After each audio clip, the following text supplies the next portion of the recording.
For God did not send the Son into the world to judge the world, but so that the world might be saved through him. The one who believes in him is not judged. The one who does not believe has been judged already, because he has not believed in the name of the only Son of God. 하나님이 그 아들을 세상에 보내신 것은 세상을 심판하려 하심이 아니요 그로 말미암아 세상이 구원을 받게 하려 하심이라. 그를 믿는 자는 심판을 받지 아니하는 것이요 믿지 아니하는 자는 하나님의 독생자의 이름을 믿지 아니하므로 벌써 심판을 받은 것이니라. 아멘. 너무 귀한 여러분 잘 오셨습니다. 축복합니다. 응원합니다.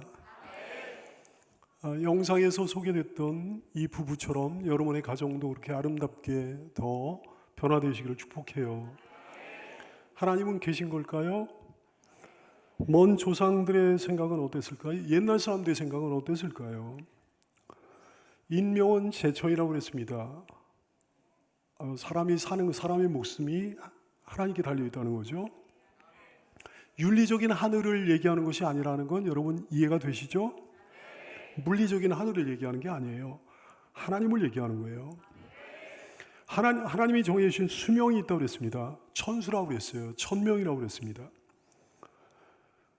50세가 되면 그걸 지천명이라고 그랬어요. 50세가 되면 하나님의 뜻을 알게 된다는 거죠. 앙천통곡이라고 그랬습니다. 하나님을 바라보고 하소연하며 운다는 거지. 너무너무 성경적인 이야기입니다. 성경에는 이런 이야기로 가득하거든요.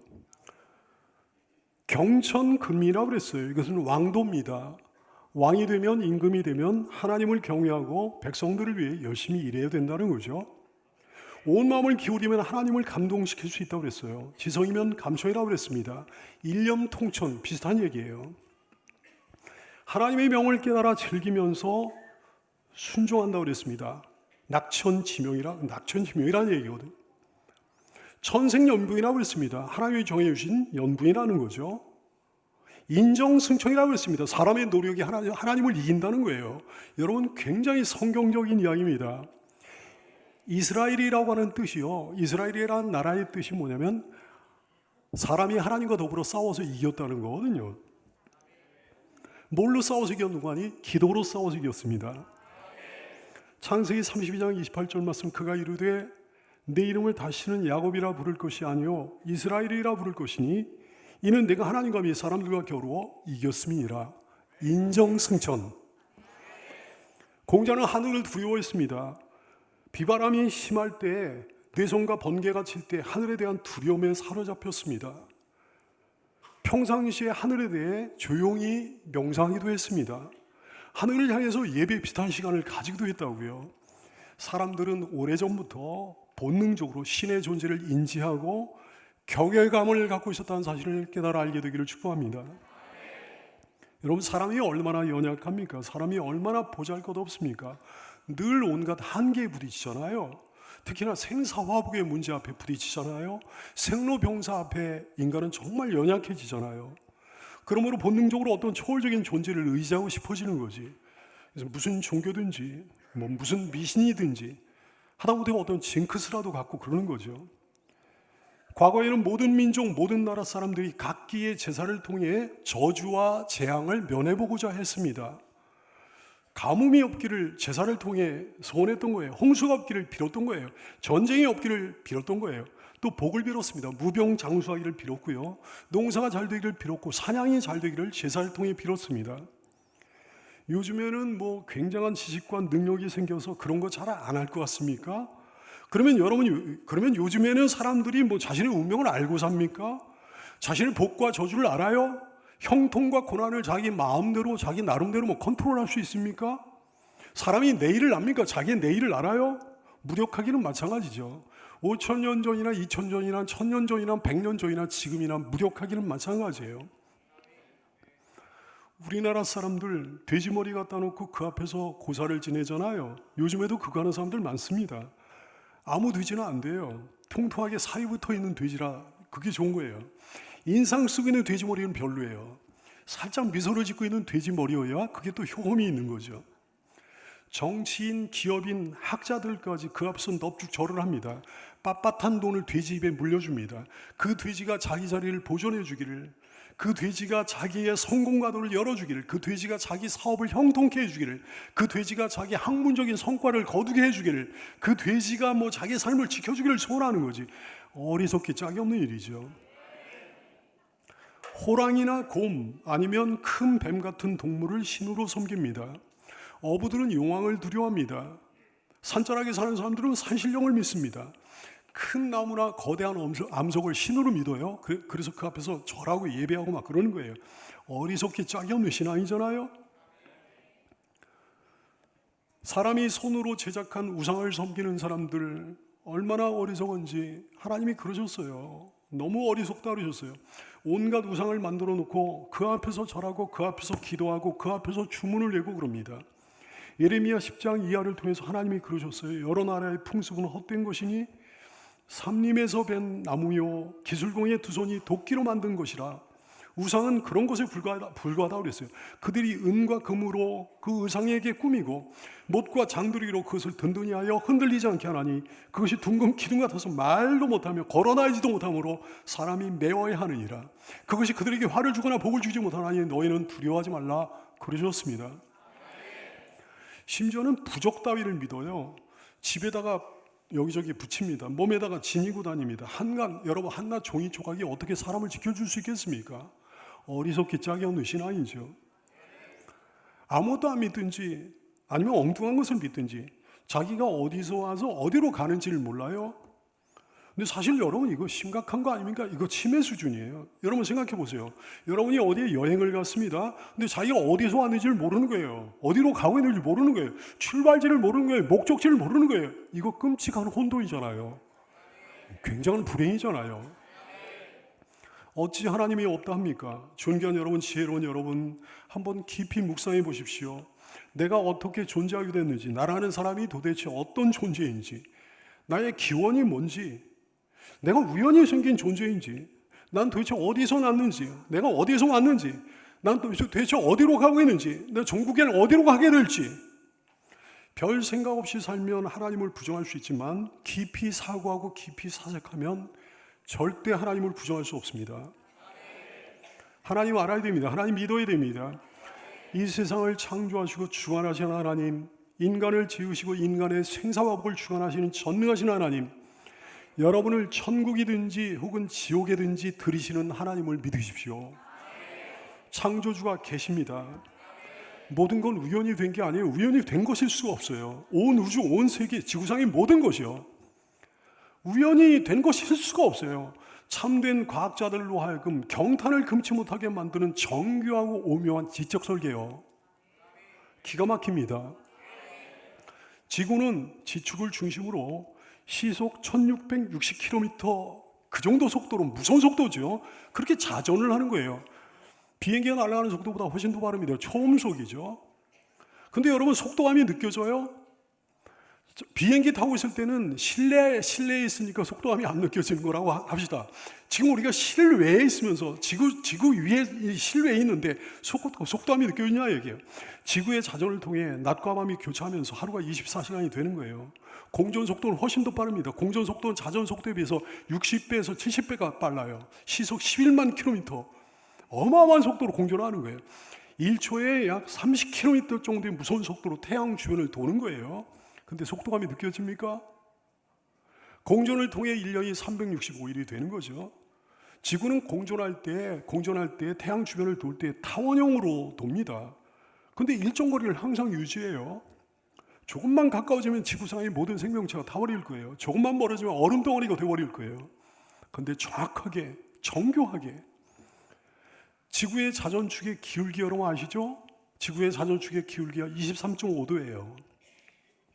한 장학사가 어느 학교를 방문했습니다.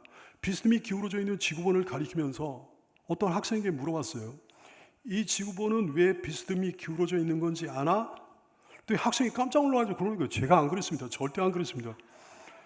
장학사가 어이가 없어가지고 담임교사에게 질문을 합니다. 아니 내가 이 학생에게 지구가 왜 이렇게 비스듬히 기울어져 있느냐고 그랬더니 이 학생이 자기가 안 그랬다고 대답을 하네요. 아니 이게 어떻게 된 겁니까? 담임 선생님이 그러는 거예요. 그 학생은 정직한 학생입니다. 그 학생이 안 그랬다고 하면 그 학생이 안 그런 게 맞을 겁니다. 기가 막힌 장학사가 교장 선생을 찾아가지고 자초지종을 얘기했어요. 교장 선생님이 그러는 거예요. 아무래도 중국산이라서 그런 것 같습니다. 지구가 23.5도쯤 기울어져 있기에 다양한 계절을 만들어 주는 거예요. 지구의 기울기는 바람과 해류의 다양성과 풍요로움의 근원이 됩니다. 생명체들이 온 지구에 퍼져 생기 있게 살 수 있는 조건이 되는 거예요. 얼마나 정교한지 말도 못해요. 한치의 오차도 없이 정확한 대기권의 두께를 보십시오. 지금보다 대기권의 두께가 조금만 얇았다면 하루에도 수백만 개의 별똥별들이 대기권을 통과해가지고 지구 표면에 떨어질 거라고. 지구는 진작에 불바다가 되고 말았을 거예요. 동식물의 삶의 지혜를 보십시오. 마태복음 6장 26절 이하의 말씀. 공중의 새를 보라. 심지도 않고 거두지도 않고 창고에 모아 들이지도 아니하되 너희 하늘 아버지께서 기르시라니 너희 이것들보다 귀하지 아니하냐 그러셨어요. 식물이 자라나는 그 놀라운 것들 보세요. 이는 모든 씨보다 작은 것이로되 자란 후에는 풀보다 커서 나무가 되며 공중의 새들이 와서 그 가지에 깃들이니라 그랬어요. 이 모든 것이 우연히 이렇게 되는 걸로 믿는다고 한다면 그거야말로 미신 중에 미신이죠. 인생은 나그네 길입니다. 짧디 짧은 나그네 길이에요. 짧디 짧은 나그네 길인 줄 모르는 사람은 실로 어리석은 사람이죠. 죽음은 누구에게나 찾아옵니다. 때와 장소를 가리지 않고 죽음이 찾아옵니다. 사람 가리지 않고 죽음이 찾아옵니다. 인생 어디서 어떻게 어떤 모양으로 죽음이 찾아올지 아는 사람이 아무도 없어요. 죽을 사자에 대한 어떤 해석이 있어요. 한일자에 저녁석자에 비수비자가 합쳐진 글자잖아요. 그러니까 어느 날 저녁에 느닷없이 비수처럼 꽂히는 게 죽음이라는 거지. 우리 인간이 이런 존재입니다. 하나님이 정해놓으신 운명이에요. 창세기 2장 17절 말씀, 선악을 알게 하는 나무의 열매는 먹지 말라. 네가 먹는 날에는 반드시 죽으리라고 그러셨거든. 그런데 그걸 먹었어요. 죽음이 닥친 거예요. 죽음은 모든 인간에게 닥치는 필연적인 숙명입니다. 우리에게도 언젠가는 반드시 찾아올 가장 확실한 사건이죠. 그 어떤 대단한 권세자, 그 어떤 대단한 정복자라고 할지라도 죽음의 폭군 앞에서 무기력한 거예요. 어떤 저항도 할 수가 없습니다. 힘없이 당해버리고 마는 거예요. 아무리 바빠도 죽어요. 아무리 할 일이 많아도 죽어요. 아무리 중요한 직책을 수행하고 있어도 죽음을 면할 수가 없어요. 아무리 그 사람이 없으면 안 된다고 해도, 아무리 억울해도, 아무리 죽을 때가 아니라도 정상이 참작되지는 않습니다. 죽음이 다 이깁니다. 죽음이 돈을 이겨요. 죽음이 권세를 이겨요. 죽음이 과학을 이겨요. 죽음이 논리도 이겨요. 죽음이 21세기 첨단 의학도 이깁니다. 죽음이 그 어떤 학문도 이깁니다. 그 어떤 기술도 이깁니다. 죽음이 청년을 이겨요. 죽음이 장부를 이겨요. 죽음이 장사를 이겨요. 죽음이 어린이도 이겨요. 아무리 사랑하는 사이라도 죽음 앞에서는 헤어지는 거죠. 아무리 행복한 인생이라도 죽음 앞에서는 끝나는 거지. 죽음은 인간 최대의 원수입니다. 최후의 원수입니다. 원수 중의 원수입니다. 죽음이 코앞에 다가오고 있는 걸 모르는 사람이 너무 많아요. 왜 그렇게 갑자기 죽는 걸까요? 아무도 모르는 사이에, 본인도 모르는 사이에 병이 진행됐으니까요. 온갖 사고가 불가항력적으로 찾아오니까요. 온갖 사고가 불현듯 갑자기 도둑처럼 찾아오니까. 4년 전에는 어머니를 떠나보냈어요. 얼마 전에 사랑하는 장로님 떠나보냈어요. 사랑하는 성도들도 떠나가요. 여러분 안 그렇습니까? 가족 중에 누구 떠나가잖아요. 수십 년 동안 알고 지내던 사람, 아니 며칠 전에도 만나 대화를 나누던 사람이 갑자기 세상을 떠났다는 소식이 들려오잖아요. 하지만 이런 일에 너무 익숙해진 나머지 금세 잊고 지나갑니다. 마치 자신과는 아무 상관도 없는 일인 것처럼. 여러분 인생은 나그네 길이에요. 인생은 나그네 길 어디서 왔다가 어디로 가는가. 구름이 흘러가듯 떠돌다 가는 길에 정일랑 두지 말자. 미련일랑 두지 말자. 인생은 나그네 길 구름이 흘러가듯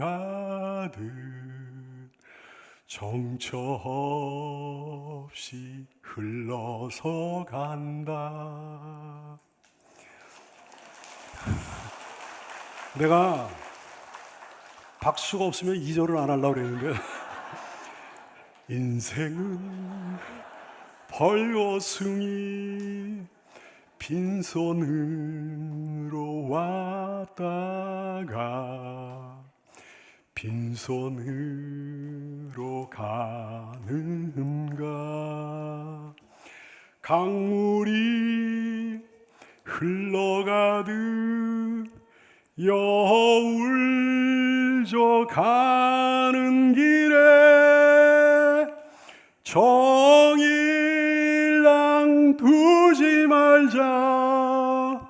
미련일랑 두지 말자. 인생은 벌거숭이 강물이 흘러가듯 소리 없이 흘러서 간다.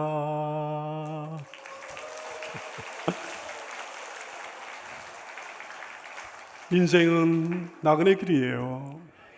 나그네 인생길 끝나고 죽음 후에 두 갈래 길이 있습니다. 모든 인생을 향한 하나님의 심판이 있거든요. 전도서 11장 9절 말씀, 청년이여 내 어린 때를 즐거워하며 내 청년의 날들을 마음에 기뻐하여 마음에 원하는 길들과 내 눈이 보는 대로 행하라. 그러나 하나님이 이 모든 일로 말미암아 너를 심판하실 줄 알라 그러셨어요. 계시록 20장 12절 말씀, 또 내가 보니 죽은 자들이 죽은 걸로 끝나는 게 아니라 죽은 다음에 죽은 자들이 큰 자나 작은 자나 그 보좌 앞에 서 있는데 책들이 펴있고 또 다른 책이 펴졌으니 곧 생명책이라. 죽은 자들이 죽은 후에 자기 행위를 따라 책들에 기록된 대로 심판을 받는다 말씀하셨어요. 사랑하는 여러분, 오늘 이 말씀을 들으십시오. 세계 제2차 대전 때 미국이 일본 히로시마에 원자탄을 투하했잖아요. 근데 투하하기 전에 전쟁 윤리에 따라 여러 가지 다양한 모양의 경고문을 히로시마에 뿌렸습니다. 그 경고문의 내용이 다음과 같아요. 엄청난 위력을 가진 원자탄이 곧 투하될 것이니 피난을 떠나시오 그랬어요. 신무지만한 종이에 대문짝만한 글씨로 쓰여가지고 배포했습니다. 근데 대다수의 일본인들이 믿질 않았습니다. 거짓말이다, 공갈 협박이다, 설마 그랬거든요. 설마. 극소수만이 그 공고문을 따라 피난을 했습니다. 드디어 8월 6일 날 폭격기 2대가 날아와 히로시마 상공을 2번 선회하더니 검은 물체를 떨어뜨리는 거예요. 굉음과 함께 번쩍하는 순간에 수십만 명의 목숨이 사라지게 됩니다. 오늘 이 자리에 당시의 경고문보다 훨씬 더 중요한 메시지가 있습니다. 심판을 피하고 구원을 받으라는 경고문이 있습니다. 강력한 초대의 메시지입니다. 이 경고문을 발송하신 분이 누구실까요? 이 초대장을 뿌리신 분이 누구실까요? 과거에 히로시마에서 그랬던 것처럼, 그리고 언제나 인류 역사를 통해 그랬던 것처럼 이 초대장을 무시하는 분들이 여기에는 한 분도 없게 되기를 축복합니다. 하나님의 심판을 면할 수 있는 사람이 사실 없어요. 하나님의 심판을 피할 수 있는 사람이 사실 아무도 없습니다. 깨끗한 사람만이, 거룩한 사람만이 하나님의 심판을 피할 수가 있는데 세상에는 깨끗한 사람이 하나도 없거든요. 거룩한 사람이 단 하나도 없거든요. 잠언서 16장 2절, 사람의 행위가 자기 보기에는 모두 깨끗하여도 여호와는 심령을 감찰하신다 그랬어요. 자기가 깨끗한 줄 아는 사람들이 많습니다. 자기가 죄인이 아니라고 여기는 사람들 많습니다. 그러니 예수 천국 불신 지옥의 복음이 이해가 안 되는 거예요. 불신 지옥이라고, 예수를 안 믿는다고 내가 지옥에 간다고? 내가 뭐 그렇게 죄인이기에? 근데요, 그러셨어요. 사람의 행위가 자기 보기에는 모두 깨끗하여도 여호와는, 하나님은 심령을 감찰하신다 그랬어요. 하나님의 법은 세상 법과는 차원이 다릅니다. 세상에는 심령을 판단해서 심판하는 법이 없어요. 마음을 판단해서 심판하는 법이 없어요. 영혼을 판단해서 심판하는 법이 세상에는 없습니다. 근데 여러분, 하나님의 법을 보십시오. 마태복음 5장 27절 이하의 말씀, 또 간음하지 말라 했다는 것을 너희가 들었으나 나는 간음하지 않았다, 자랑할 수 없다 그랬어요. 왜? 나는 너에게 이르노니 음욕을 품고 여자를 보는 자마다 마음에 이미 간음했다 그랬어요.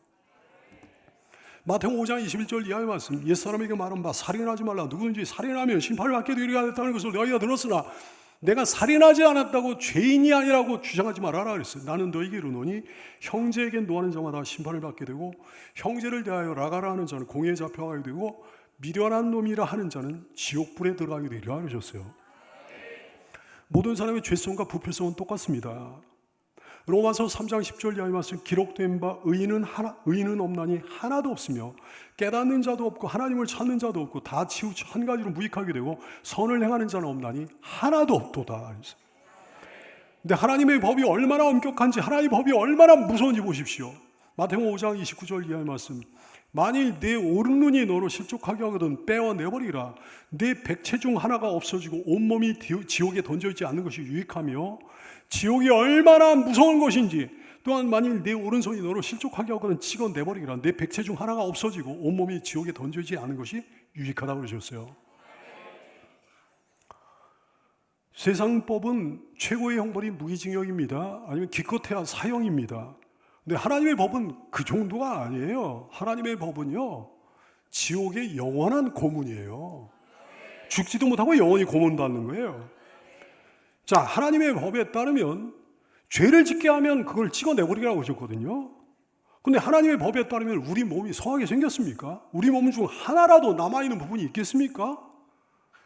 초대교부 오리게네스라고 하는 분이 있는데요, 말씀에 대한 문자적인 해석에 따라 스스로 고자가 되셨습니다. 근데도 안 되더라는 거예요. 근데도 죄의 문제가 해결이 안 되더라는 거예요.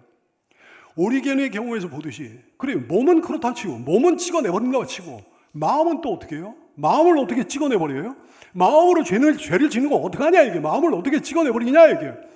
예수님의 말씀의 뜻은 그런 게 아닙니다. 찍어내버리기라는 게 아니에요. 사람의 힘으로 안 된다는 거예요. 사람의 노력으로 안 된다는 거예요. 의지로 안 된다는 거예요.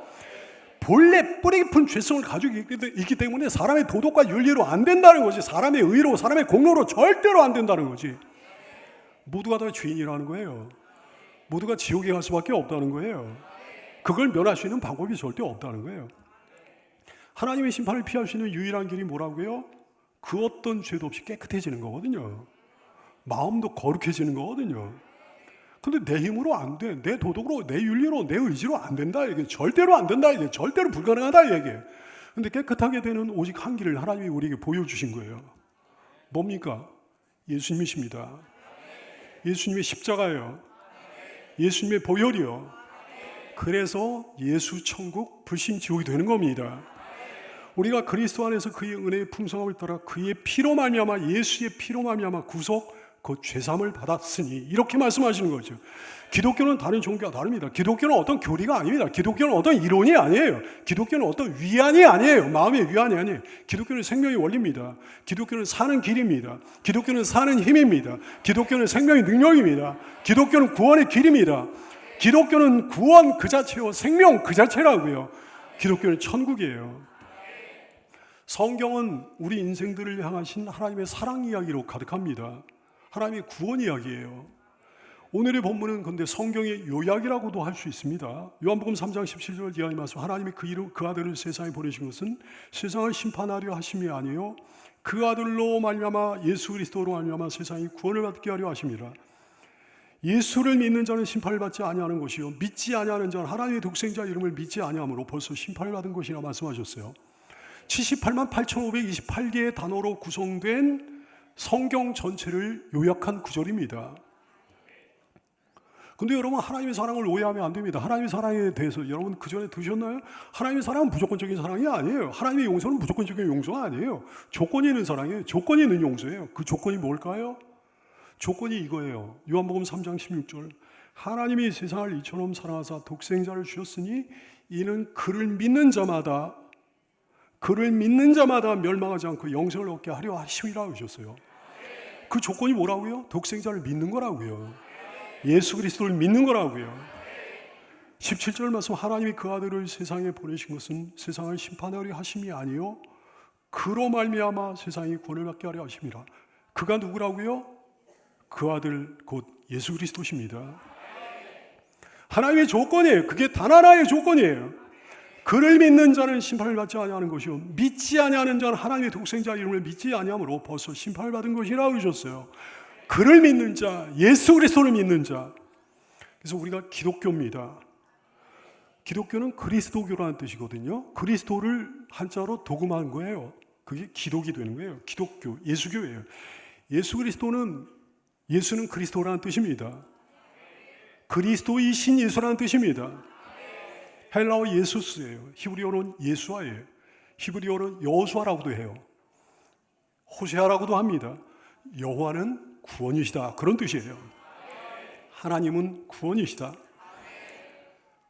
헬라어 그리스도는 히브리어로 메시아입니다. 메시아 들어오셨죠? 영어로는 크라이스트예요. 기름 부음을 받은 자, 구세주. 예수 그리스도는 하나님의 아들이십니다. 예수 그리스도는 하나님의 본체이십니다. 인류를 구원하기 위해 이 땅에 오신 구세주이십니다. 메시아이십니다. 예수님은 나와 여러분을 구원하시기 위해 인간의 몸을 입으시고 이 땅에 오신 하나님이시라 얘기해요. 예수님이 세상에 오심으로 역사가 새롭게 시작이 된 거예요. 그래서 예수님의 탄생을 기점으로 역사가 기원 전과 기원 후로 나뉘는 거지. 영어로는 BC와 AD라고 합니다. BC는 Before Christ예요. 예수님 전이요. AD는 라틴어예요. 아노 도미니, 라틴어입니다. 예수님의 해, 그런 뜻이에요. 주님의 해, 주님이 오신 해, 그런 뜻이에요. 지금 2024년이잖아요. AD. 주님이 오신 지 2024년이 됐다는 거지. 역사를 영어로 히스토리라고 합니다. 히스토리라는 뜻이에요. 그의 역사, 그의 이야기, 그분의 이야기, 예수 그리스도의 이야기. 예수님은 누구를 위해 오신 겁니까? 누구를 위해 십자가에 못 박히신 거예요? 나 같은 죄인을 위해, 우리 같은 죄인을 위해. 그러므로 예수님은 십자가에서 여러분 한 사람 한 사람의 이름을 부르시면서 피 흘려 죽으셨던 겁니다. 왜 예수님의 피 흘림이 우리에게 꼭 필요했던 거예요? 피 흘림이 없이는 죄사함이 없으니까요. 피 흘림이 없이는 우리가 깨끗해질 수가 없으니까요. 레위기 17장 11절 말씀, 육체의 생명 피에 있음이라 내가 이 피를 너희에게 주어 제단에 뿌려 너희의 생명을 위하여 속죄하게 하였나니 생명이 피에 있으므로 피가 죄를 속하니라 하셨어요. 마태복음 26장 28절 말씀, 예수님이 그러셨습니다. 이것은 죄사함을 얻게 하려고 많은 사람을 위하여 흘리는 바 나의 피 곧 언약의 피니라 말씀하셨어요. 예수님의 피 흘림으로 우리가 깨끗해진 줄로 알게 되기를 축복합니다. 여러분을 구원하기 위해 십자가에서 죽으신 예수님의 사랑은 다 내어주신 사랑이에요. 억울한 누명을 쓰셨습니다. 침뱉음을 당하셨습니다. 뺨을 맞으셨습니다. 온갖 조롱과 모욕을 당하셨습니다. 채찍에 맞으셨습니다. 생사를 지으셨습니다. 예수님은 여러분의 죄를 용서해 주시기 위해 십자가라는 저주의 형틀에 매달리셨어요. 못 박히셨어요. 내가 머리로 지은 모든 죄를 용서하시려고 머리에 가시면류관을 쓰셨습니다. 내가 손과 발로 지은 모든 죄를 용서하시려고 손과 발에 못이 박히셨습니다. 내가 가슴으로 은밀하게 지은 모든 죄를 용서하시려고 옆구리를 창에 찔리셨습니다. 나를 영원히 목마르지 않는 사람이 되도록 하기 위해 마지막 물 한 방울, 피 한 방울까지 남김없이 다 쏟아주셨습니다. 그리고 내가 목마르다 고통스러워 하셨습니다. 마지막으로 예수님은 이렇게 외치셨어요. 다 이루었다. 모든 죄값을 완벽히 지불했노라는 예수님의 선언입니다. 내 죄값을 다 치르셨다는 거예요. 오직 예수이십니다. 온 천하에 구원 얻을 만한 다른 이름을 하나님이 우리에게 주신 적이 없으십니다. 다른 길은 없습니다. 결코 없습니다. 여러분 속지 마십시오. 병원을 찾아온 환자에게 의사는 정확한 진단을 내려줘야 되는 거예요. 정확한 처방을 해야 되는 거예요. 불쌍하다고 다른 처방을 하면 안 돼요. 다른 진단을 하면 안 되는 거죠. 암에 걸린 사람이 불쌍하다고 이 소화제 한 알만 먹으면 나으실 겁니다. 이렇게 사탕 발림의 소리를 하면 안 되는 거예요. 환자가 의사의 정확한 처방에 따르지 않으면 그건 의사 책임이 아니에요. 환자 책임이에요. 여러분 정확한 진단은 이것입니다. 정확한 처방은 이것입니다. 다른 방법 없습니다. 듣기 거북할지라도 독선적으로 들릴지라도 편협하게 들릴지라도 어쩔 수가 없어요. 예수 외에는 구원의 길이 없습니다. 예수 그리스도는 하나님과 우리 사이를 이어주는 유일한 사다리예요. 인생은 절대로 하나님을 가까이 할 수가 없습니다. 그 어떤 종한 죄라도 용납하실 수 없기 때문입니다. 하나님께서는요, 거룩하신 하나님이시기에 그 앞에 나가면 누구나 죽는 거예요. 멸망당하는 거예요. 심판당하는 거예요. 태양이 너무 뜨거워서 그 앞에 가까이 가면 다 죽을 수밖에 없듯이 하나님은 우리 같은 인생과는 차원이 다른 존재이시기에 인생은 그 앞에 가까이 갈 수가 없는 거예요. 그런 우리로 하여금 하나님 앞에 가까이 갈 수 있도록, 하나님 앞에 설 수 있도록, 하나님 품에 안길 수 있도록 하신 분이 예수님이십니다. 그것이 예수 그리스도의 십자가 희생이에요. 그것이 예수 그리스도의 십자가 대속이에요. 주님의 십자가는 다가갈 수 없는 하나님께로 다가갈 수 있는 다리가 되는 거예요. 그 다리를 건너 하나님께로 가야죠. 그 다리를 건너 천국으로 가야죠. 옛날에 만났던 어떤 이상한 교인 때문에 기독교가 싫은 분이 있습니까?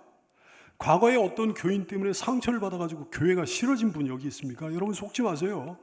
그 교인은 참된 신자가 아닐 확률이 높습니다.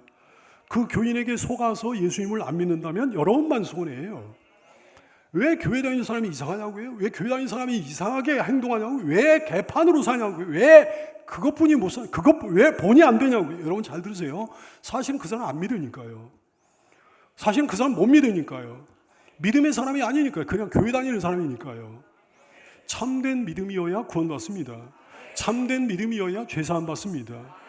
믿음과 소망과 사랑은 동의어나 다름없어요. 믿음과 바른 신앙생활은 동의어나 다름없다고요. 참으로 믿는다면 소망도 있을 거예요. 참으로 믿는다면 사랑도 있을 거라고요. 그리고 참으로 믿는다면 바른 신앙생활 할 겁니다. 하나님 사랑이 어디 있느냐고 하지 마십시오. 하나님 사랑 확증됐습니다. 로마서 5장 8절 말씀, 우리가 아직 죄인되었을 때 그리스도께서 우리를 위하여 죽으심으로 하나님께서 우리에 대한 자기 사랑을 확증하셨느니라 그랬어요. 하나님의 사랑이 어디 있냐고, 하나님의 사랑을 좀 보여달라고 맨날 징징거리는 사람 불신자입니다. 어떤 기적을 좀 보여달라고, 어떤 증거를 좀 보여달라고 이미 확증해 보여주셨거든요. 어디서요? 십자가에서요. 주님의 사랑은 자신을 내주신 사랑입니다. 주님의 사랑은 자신의 목숨을 내주신 사랑입니다. 어떤 가정에 7살짜리 아들과 5살짜리 딸이 있었습니다. 교통사고가 났어요. 아들이 중상을 입었습니다. 어린애가 응급수술을 받던 중에 급하게 수혈이 필요한 거예요. 수혈이 가능한 혈액형이 근데 5살 난 딸밖에 없었습니다. 아빠가 딸에게 얘기합니다. 오빠가 지금 급하게 피가 필요하단다. 너 오빠한테 피를 좀 빼줄 수 있겠니? 꼬마는 물어보는 거예요. 안 그러면 우리 오빠 죽어요? 응, 위험해. 아이는 잠시 동안 생각하다가 눈물을 글썽이더니 고개를 끄덕이는 거예요. 5살 난 딸은 수술 중인 오빠 옆에 누워서 피를 줬습니다. 수술은 무사히 마쳐졌어요. 어린 딸은 여전히 침대에 가만히 누워있는 거예요.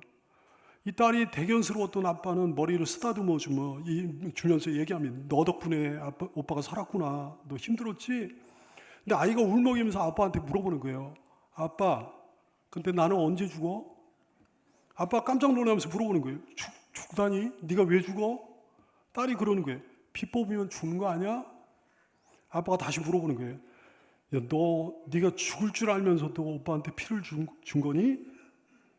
그랬더니 그러는 거예요. 네, 저 오빠를 사랑하니까요.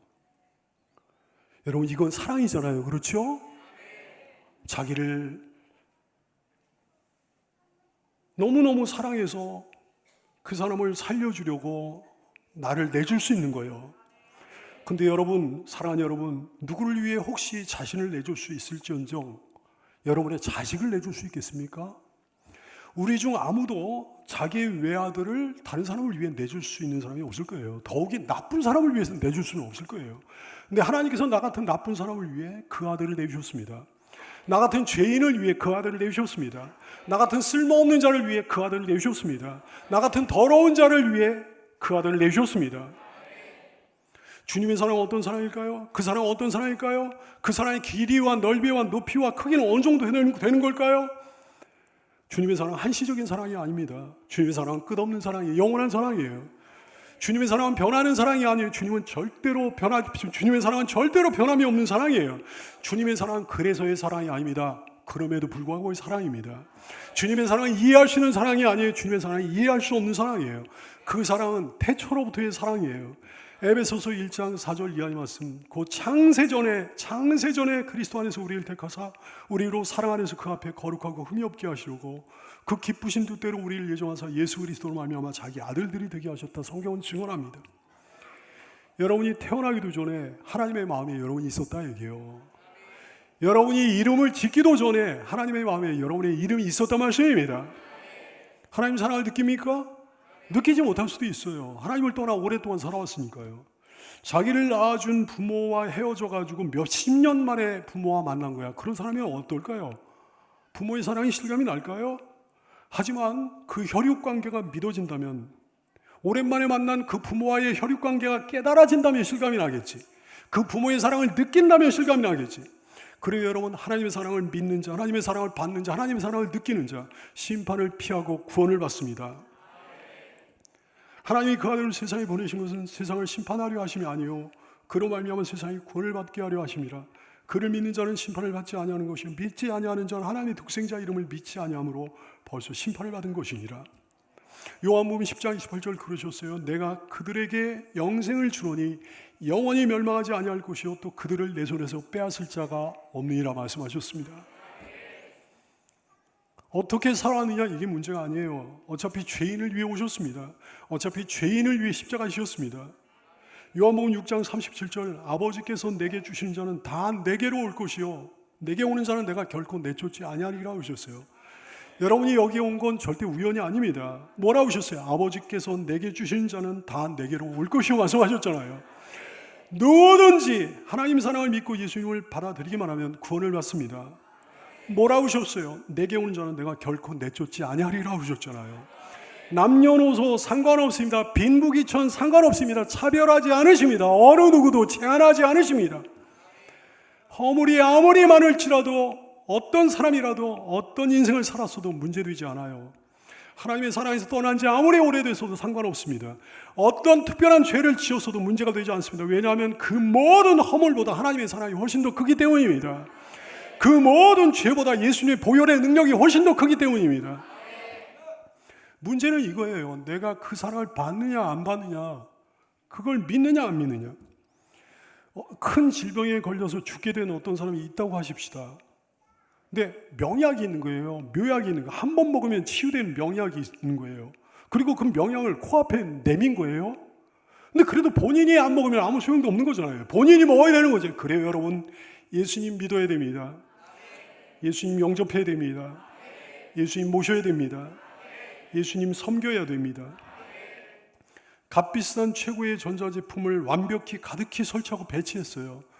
근데 그걸 사용하려면, 그게 기능을 발휘하려면 스위치를 켜야 되는 거잖아요. 그래요, 우리의 믿음은 마치 스위치와도 같습니다. 존귀한 여러분이요, 구원의 문은 참으로 넓습니다. 예수님을 믿기만 하면 누구라도 구원을 받아요. 유대인들도 받고 이방인도 구원을 받아요. 세리도 구원을 받아요. 창기도 구원을 받아요. 십자가에 달린 강도도 구원을 받습니다. 죄인 중에 괴수라도 예수님을 믿기만 하면 구원을 받습니다. 반면에 예수님의 구원의 문은 너무나 좁습니다. 그 어떤 사람이라고 할지라도 예수 없이는 구원을 못 받거든요. 예수님을 통하지 않고서는 구원을 못 받거든요. 부디 예수님을 믿는 여러분 되기를 축원합니다. 심판을 피하고 구원을 얻으면 어떻게 되는 걸까요? 뭐 얘기할 것도 없이 영생을 얻어요. 기독교의 복음은 영생이에요. 여러분 보세요. 동물 중에도, 미물 중에도 몇백 년을 사는 거북이가 있잖아요. 나무는 별거 아닌 것 같지만 1000년 이상을 사는 나무 많습니다. 하물며 모든 동식물의 으뜸인, 만물의 영장인 인간의 수명이 고작 이것밖에 안 되겠습니까? 영생해야 되는 거죠. 이 땅에서 100살 살면 뭐 하겠습니까? 이 땅에서 재벌로 살면 뭐 하겠습니까? 이 땅에서 최고의 인기와 명예를 얻고 살면 뭐 하겠습니까? 영생을 얻어야죠. 죽은 다음에는 두 갈래 영생이 있습니다. 예수 믿고 구원을 받은 사람에게는 천국에서의 영생이 주어지는 거예요. 믿지 않아 구원을 받지 못한 사람, 심판을 받는 사람은 지옥에서의 영생을, 지옥에서도 영원히 사는 거예요. 근데 그거는 영벌이라고 하는 거죠. 여러분이요, 예수님은 그 어떤 희생을 치르더라도 지옥만큼은 들어가서는 안 된다 말씀하셨습니다. 왜 우리가 애타게 전도하는 거예요? 왜 애타게 복음을 전하는 거예요? 여러분이 심판으로, 멸망으로, 지옥으로 향해 가는 것이 너무 불쌍하고 안타깝기 때문입니다.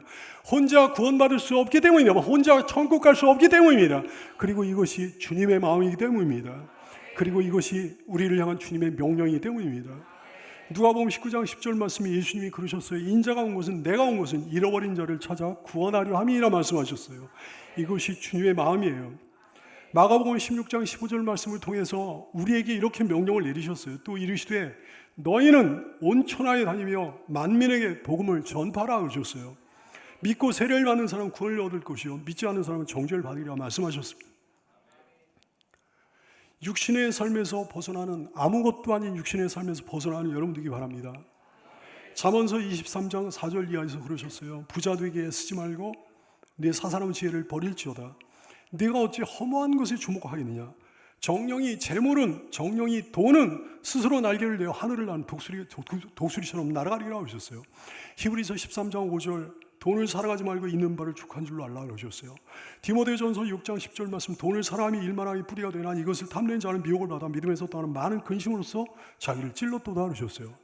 디모데전서 6장 17절 네가 이 세대에서 부한 자들을 명하여 마음을 높이지 말고 정함이 없는 그딴 재물에 소망을 두지 말고 오직 우리에게 모든 것을 후히 주사 누리게 하시나 하나님께 소망을 두게 하라 말씀하셨습니다. 이 세상 삶에도 돈보다 소중한 것이 너무 많아요. 건강이 돈보다 중요하죠.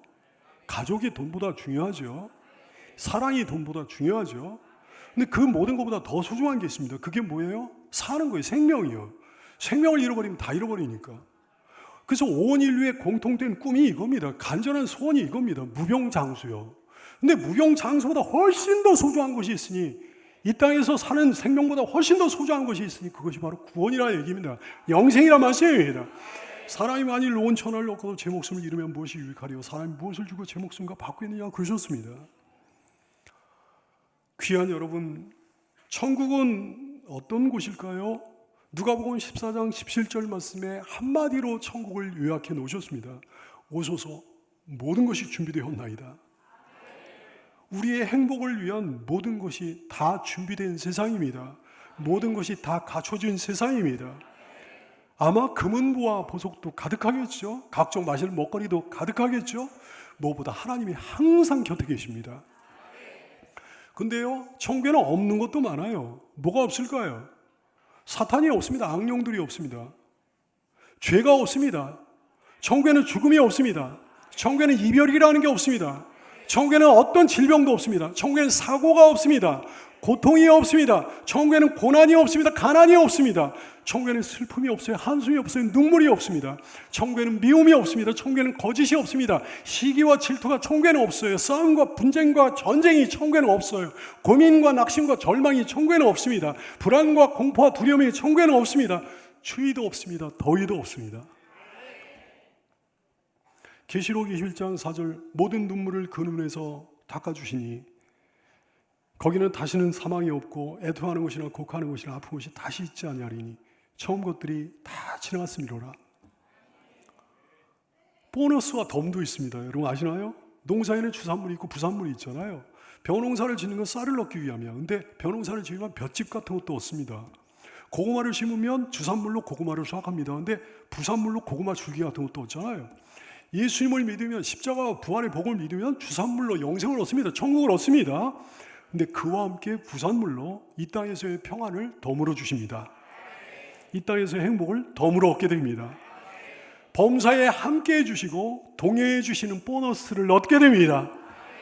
당연히 그 예수님을 믿어야 되지 않겠습니까?